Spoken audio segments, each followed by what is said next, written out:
আসসালামু আলাইকুম, স্বাগত জানাই আমার চ্যানেলে কুক অ্যান্ড কেকে মাই চ্যানেল। আলু বাসমতি চাল দিয়ে ভুনা খিচুড়ি তৈরি করেছি প্রেসার কুকারে এক সিটিতে। কি কি উপকরণ দিয়ে এবং কিভাবে আমি তৈরি করেছি ভুনা খিচুড়িটা, সেটাই আজকে আপনাদের সঙ্গে শেয়ার করব। প্রথমেই বলে দিই, যদি ভালো লেগে থাকে তাহলে অবশ্যই সাবস্ক্রাইব করে বেল আইকনে ক্লিক দিয়ে আমার সঙ্গেই থাকবে। আর আমি এরকম মজার মজার রেসিপি, কেকে ডেজার্ট নিয়ে হাজির হয়ে যাব তোমাদের সঙ্গে। চলো শুরু করে ফেলি। আসসালামু আলাইকুম। আজকে আমি প্রেসার কুকারে বাসমতি চালে খিচুড়ি রান্না করে আপনাদেরকে দেখাবো। এক সিটেই খিচুড়িটা তৈরি হয়ে যাবে এবং ঝরঝর হবে। রেগুলার তেল দিয়ে দিলাম। এখন দিয়ে দিব 3টি বড় ধরনের পেঁয়াজ কুচি,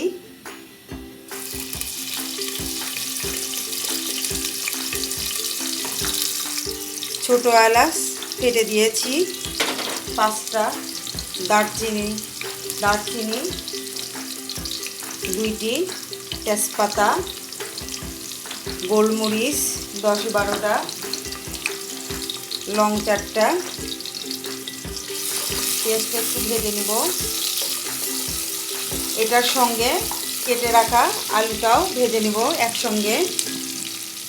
ছোট মাঝারি সাইজের আলুগুলো আমি এভাবে 2 টুকরো করে নিয়েছি।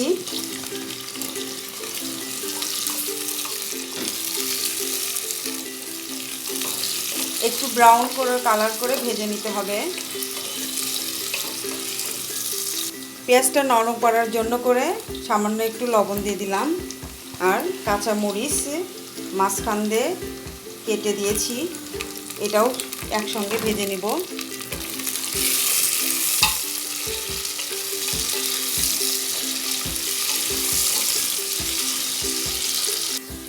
আদা রসুনের পেস্ট একসঙ্গে 2 চামচ দিলাম।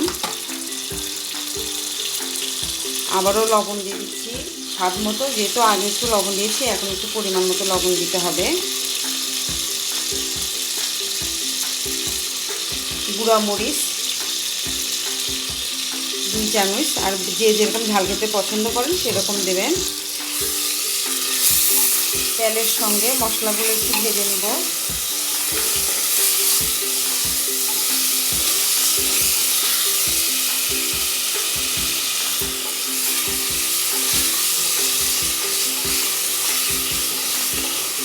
এখন দিয়ে দেব হলুদ গুঁড়া এবং জিরা গুঁড়া। 1 চামচ হলুদ গুঁড়া, 1 চামচ জিরা গুঁড়া। সবগুলো মশলা আবারও তেলে একটু ভেজে নিয়ে সামান্য একটু পানি দিয়ে দেব।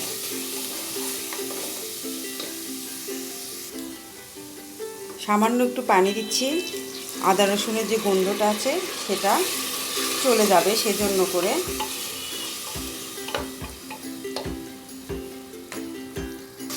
এখন দেব মুগ ডাল, ভিজে রেখেছিলাম। এটা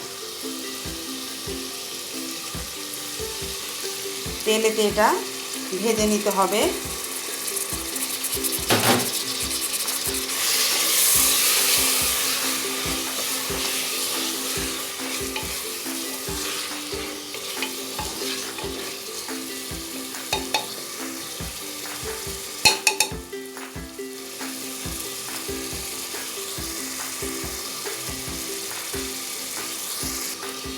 দুই ঘন্টা ভিজে রেখেছিলাম বাসমতি চাল।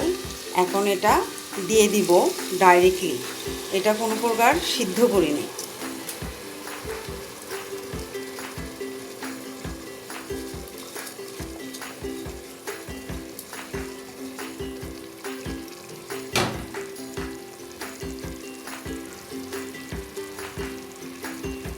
চালের সঙ্গে সবগুলো উপকরণ এখন আমি চামচের সাহায্যে এটা মিক্সড করে নেব।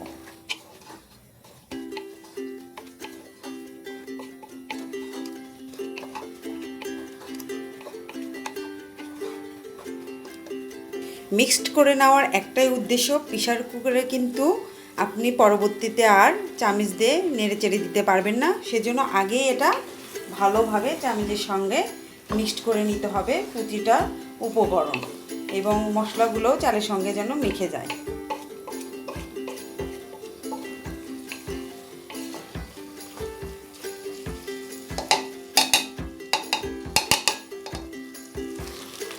এক পট চাল নিয়েছি, সেহেতু আমি পানিটা দিব 2 পট।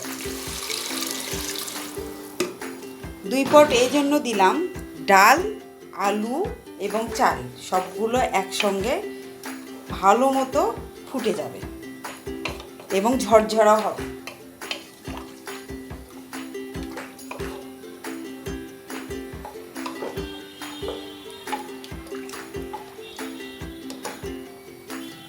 এখন আমি ঢাকনা দিয়ে ঢেকে দিব। একটা শীষ উঠবে সে পর্যন্ত অপেক্ষা করব, তারপরে চুলাটা বন্ধ করে দেব।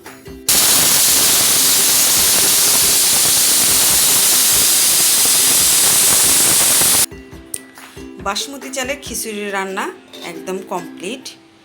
দেখেন কত সুন্দর হয়েছে, কালারটাও মাশাআল্লাহ হয়েছে, আলুগুলাও সিদ্ধ হয়েছে।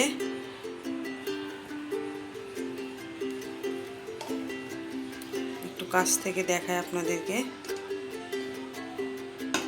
পারফেক্টভাবে ঝরঝরা খিচুড়ি তৈরি করে ফেললাম। আশা করি আপনাদের সবার কাছে ভালো লাগবে।